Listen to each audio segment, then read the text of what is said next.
We never moved on from the drugs. We didn't get into the sex. Because we're still on the drugs. Oh. Yeah, but when they combine, that's the, the middle. Anyway. That was awesome because I have that on tape. Well, you seem like you have a lot of crazy, amazing stories. Do you have any favorites that you like to tell a lot? I don't know how you cherry pick those. All the travels. That's the thing. Musicians are such free spirits. They're such amazing people. And my dad impressed on me at an early age that, people, you're different than regular people, musicians are. And it always pisses me off when I hear people say, oh, you're a musician. What do? Get up at 2 p.m? Like, no, I work my ass off at what I do, Mm-hmm. And matter of fact, my musician friends are some of the bravest people on the planet. Really? Because, well, every day you wake up, you don't know how you're going to make your next dollar. Mm-hmm. And the only way you can make it is with your talent and your heart and your dedication. And then I said, what do you do? And the guy goes, oh, I'm an insurance guy. I said, oh, great. So you get the same paycheck showing up every week. You got your 401k, you got your whole thing. And we're the ones that are slackers. Right. We're doing what we love, and it's hard, it's difficult. Anyway, so what I'm getting to is, to do that, there's also this kind of gallows humor that goes with being a musician.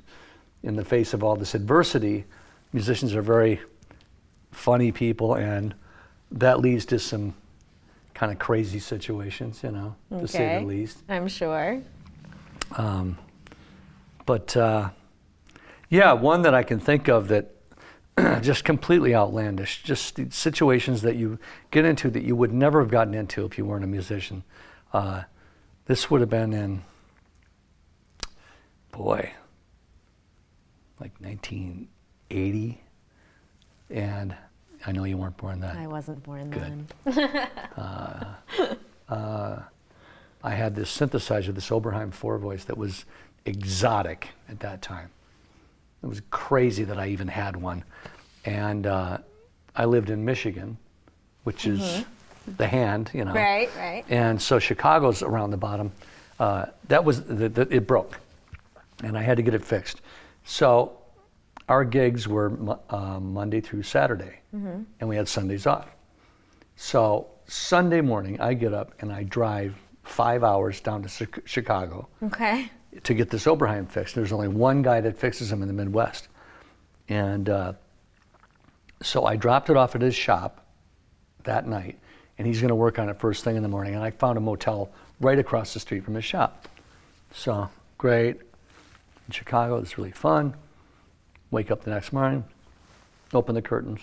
The blizzard of whatever year that was hit. And you couldn't even see the tops of the cars. Oh no. We are snowed in. So there's no way I'm gonna get my car out.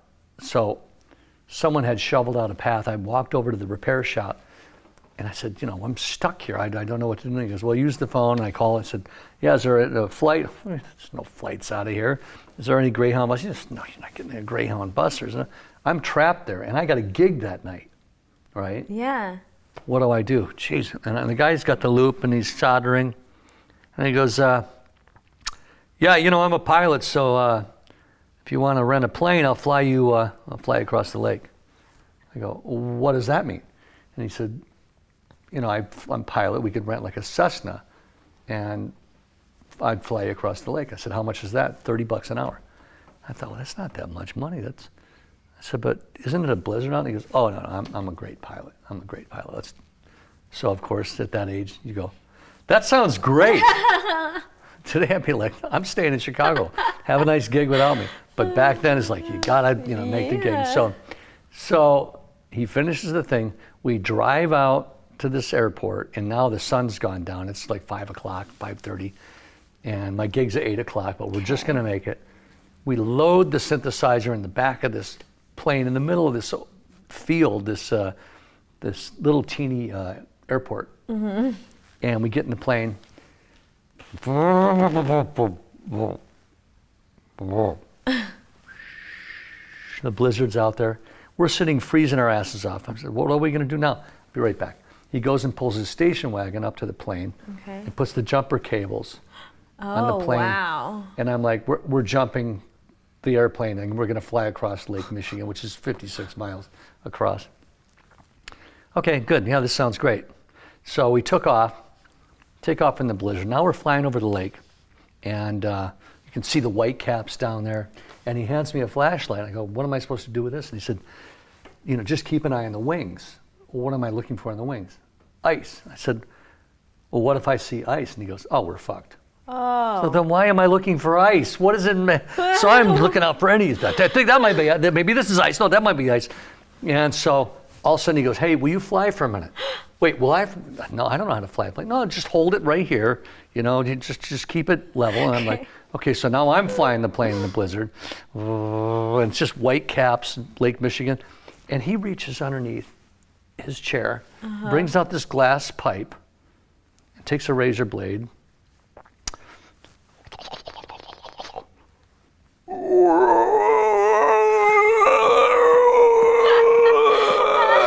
And I'm flying the plane going, what is happening? And he finally comes out of his stupor. Wow. And I said, dude, what are you smoking? And he goes, oh, it's this new thing called crack. Do you want some? I said, absolutely. I didn't know what crack was. I thought it was like pot. So now I smoke crack. So now there's two smoking crack at a plane over the lake. And, so high. And I realized I could never smoke this again because it was so addictive. And anyway, long story short, we land on the runway in Lansing, Michigan. At the end of the runway, the guitar player's mom is waiting with the station wagon with the back open. We throw the synthesizer in, he takes off, and now we're driving on the roads, the snowy roads to get to the club. We're just barely gonna make it. Wow. After this whole journey and smoking crack and everything, and we pull up to the club and there's a sign on the door. No. Closed due to blizzard. No way. And now my car is still in Chicago. And I got to get up the next day and drive back to Chicago with a friend and get the car again, just. What a crazy story. Yeah, you do what you got to do. You do what you got to do. The show must go on. Yeah, evidently. But yeah, that was the kicker. Amazing. Club closed due to blizzard. Also, I'm still impressed that you landed safely and survived this whole He was a ordeal. great pilot. The guy was a really great pilot. Maybe if he was straight, he wouldn't have been a good pilot. He needed the crack to That's do true, his yeah. thing. It's like a Denzel Washington and Yeah, really? exactly. Yeah. Where he flipped the plane upside down Yeah. I forget what it's called. Yeah. That's a good one.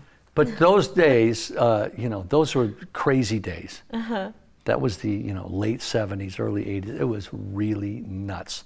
Nobody had cell phones. Yeah. It was just about music and partying, and the music was so upbeat. I was playing in a funk band. It was also fun, and it was just lots of girls because we played dance music. So as opposed to playing some jazz stuff, it's all guys in the audience or whatever. It was just a great time. And we got a gig opening for Jeff Beck. Okay. Who was like another god. I couldn't believe it. So we went down, I think it was like 8,000 people, and we played our set, and then at the end of the set, we went out to the front of the house console where the mixer is and sat there, and the lights go down, and Jeff Beck comes out and starts playing. It's just overpowering. And he's playing so beautiful. And after a while, I'm like, I gotta go to the bathroom. I gotta take a pee. But I don't want to leave. Boy, it's really good, but so all of a sudden, magically, drum solo. Okay. Perfect time to take a leak. Yeah. So I get up and I go backstage, and back then the PA speakers came from the ground. You stacked them on the floor up, right? Now they hang from the ceiling, so this is important later. Okay. So I went and took a leak and came back, and the whole time, echoing through the whole place. And I come back, and behind the PA speakers, where nobody can see me, there's a cooler. And I grab a beer. Oh my God, great. Take a drink. And there's Jeff Beck standing behind the speakers, hiding from the audience, just smoking a cigarette, and just looking you can't look any cooler. And I'm standing there going, it's Jeff Beck. I'm right there. Literally like standing 8 feet above me. Wow. And All of a sudden he takes a cigarette, takes a drag, throws it, and goes to step on it. Can't see. He falls off the stage onto the cement in front of me, writhing around, and the drums are, and I'm the only person there. It's like, I went, Mr. Beck, Sir Beck, Mr. Beck, sir, are you okay? Are you okay, Mr. Beck? And he turns over and he looks like he's been drinking, and his pants are split all the way down. Ooh. He's jiffy popping here. By the way, speaking of popcorn, we had a little popcorn earlier. And he goes, I ripped my fucking pants. I ripped my fucking pants. And I realized the guy's not even hurt. Well, that's good. Well, I think the drinking helped. Okay. And so I said, are you okay to stand up? And he goes, yes, yes. So I pick him up, and it was like he weighed nothing. I was so full of adrenaline. Pick him up, and I get him next to me, and his pants are split. And the second I get him next to me, I go, he's exactly my size. Drums are going. So now I said, okay, I got you. So we walk around the back of the stage. Well, by this time, all the roadies are looking for him. And they see me dragging him, thinking I'm beating him up or something. Okay. And he's like, no, it's okay, it's okay. I said, tell Simon Phillips, to stretch the drum solo. If you know Simon Phillips, that's like, that's nirvana for him.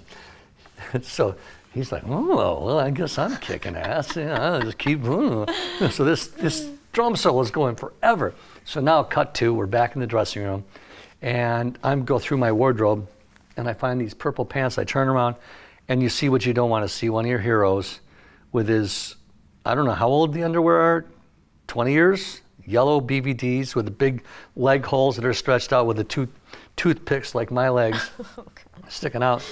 And I go, here's your pants. He goes, I ain't wearing no fucking purple pants.